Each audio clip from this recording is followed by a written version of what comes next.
Hey, what's up, guys? So it's 1 a.m. Earlier today I got home, took a.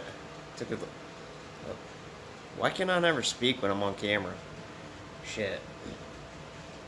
So a blackbird has black babies. A bluebird has blue babies.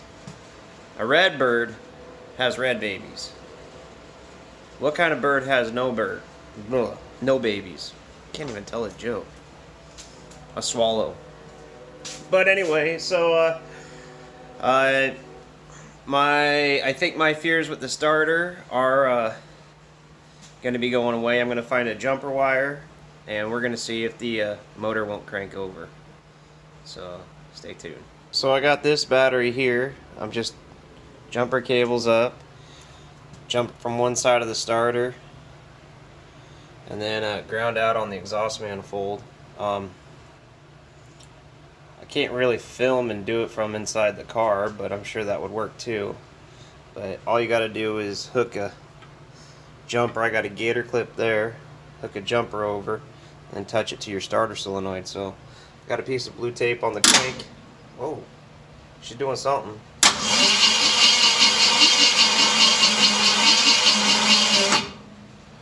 Ooh, it cranks. That starter's gonna work.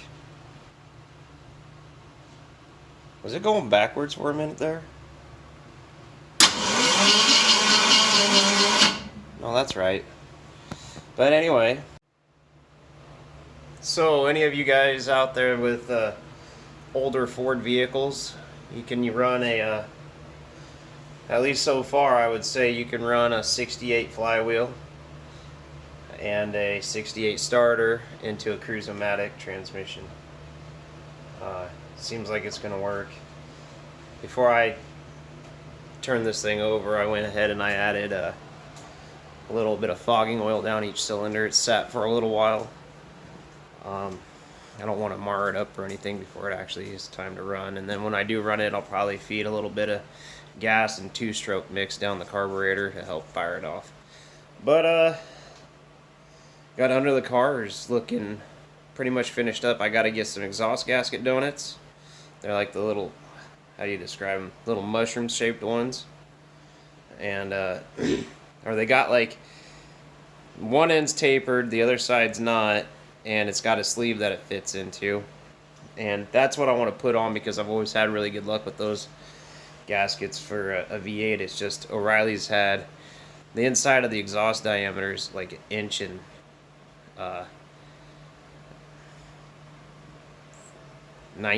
30 seconds or something like that, and the inside of the exhaust has to be like just under that, so I think like a 1 7/8 sleeve would probably work just fine. It's 2-inch outer diameter exhaust, and it's going up to 1.5 inch flare, so that donut will fit right down over top of it. When I run the bolts home for it, it should seal just fine. What else do I need? And that would pretty much take care of the underside of the car as far as running it. I got to replace the wiring harness for the oil pressure sensor and my thermostat, or my water temp, and the lead for my coil. Those sit up on top of the engine up there on the other side of the valve, or between the valve covers. Oh, here, I'll show you real quick. These wires right here, they're all tight, and I was talking to a guy on the Thunderbird forum. He said there was another red wire with a black stripe. That looks like it might be a black stripe there. That ran back towards his firewall. And that comes up here. It's one of your sensors.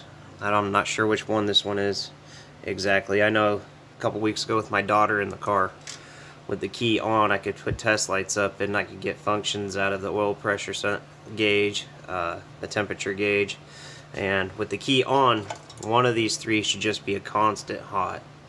And I think one of the ones that senses is always blinking. It's bringing back an ohm signal or a low voltage signal.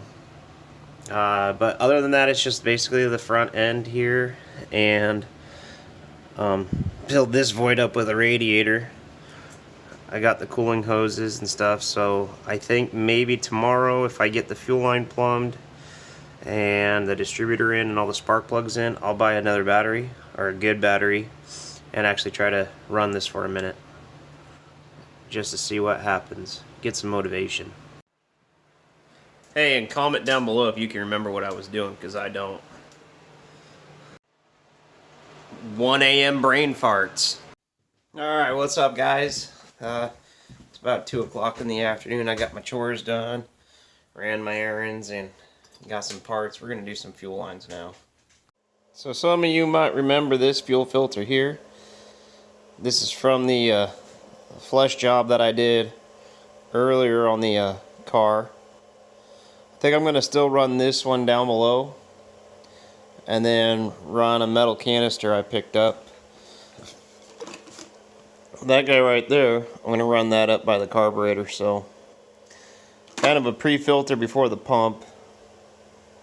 And I'm doing that because, well, once this car gets running and driving down the road, there still might be some stuff that gets shook up, shaken up, and you know, enter the fuel system. So down in here, I got the fuel line coming up, fuel filter, and then it wraps into the fuel pump. Comes out of the fuel pump, comes up this hard line, up. And then, because of the way Ford used to design it, with the factory carb, it used to enter the carburetor right about here. And since I'm using a Edelbrock, I gotta go all the way around to there, where that red is on that fitting. So I gotta, and I also want to put this guy in there, and that's the in. But now I gotta figure out, where am I gonna mount it? I can't really mount it there. Can't really mount it right there, because then it don't reach there. And what bolt can I pull it off of? I might be able to make a little stand off of this intake manifold bolt right here. I don't know. But I know right here is what I'm going to do, is I'm going to make a little stand that comes up, little bracket that comes up right here and traps that fuel line right there, so it can't bounce around all over the place. So I bent this piece of aluminum around, and it holds it in there. It's just kind of a spring-loaded, the aluminum spring holds it in there, but I think I'm going to come right off the carb stud right there. I can come straight out from it, and I'll be right in line. And then I'll just make a big U-ey with the rest of the fuel line back to the carburetor, and that'll take care of that. So here's a little tip. I got to put a fuel line on this fitting. Spray just a little on the tip there and help it slide right on. But I only use fogging oil. It's already meant for engines, so you're not going to hurt anything. So that's what I got going for a fuel system. Minus the hose clamps, I got to go down and pick up the right size. I thought I had them, but I don't. Maybe me and my wife will go out and get them tonight, if she ever gets home from work. But so we're gonna move on to the coil next, and we got to get belts and the radiator. And I don't know what I'm gonna do with all this wiring, but I don't need all that to try to start it up. I think I'll hot wire the coil, put the plugs and wires on it, and just see if it'll crank over and fire up. So my current goal right now that I got the fuel system pretty much in, I'm gonna put maybe 1.5 gallons of gas in the tank, and I'm gonna get the coil bracket all cleaned up, painted, and install that, because once that's installed, then I should be able to fire up this engine. It'll be loud as hell. Maybe I'll put the exhaust gasket donuts in it that I got. I got these very junky ones at I don't think they're gonna last in the car, but I bought them. I can't return them, so I might as well try them for a little bit. Maybe they'll last a while. I don't know. I don't see this car getting tons of use. It's going to be a weekend warrior, so it might do just fine. Who knows? So I wanted to crank it over and do a quick compression test, but the battery that I'm using is pretty much, it's putting out 12 volts, but it don't got no amperage to crank over the motor, and there's spark plugs in there, so I'm rubbing the battery off the camper.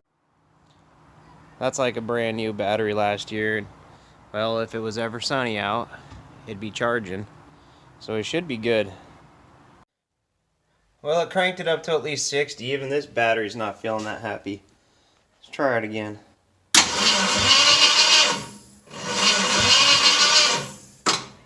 Yeah, as soon as it hits compression on that cylinder right there, it just doesn't want to turn over anymore. Interesting. So I'm getting some things lined out on this list, or taken off the list.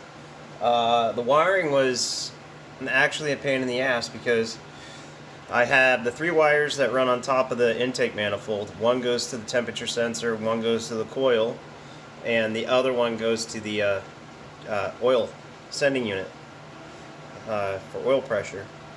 And as I was testing them and working on the car, I was getting everything was working right, but the problem that I was doing is I was jumping a hot wire to the ignition side of the starter relay, which also sends power back to the car and to the coil, so I thought everything was fine.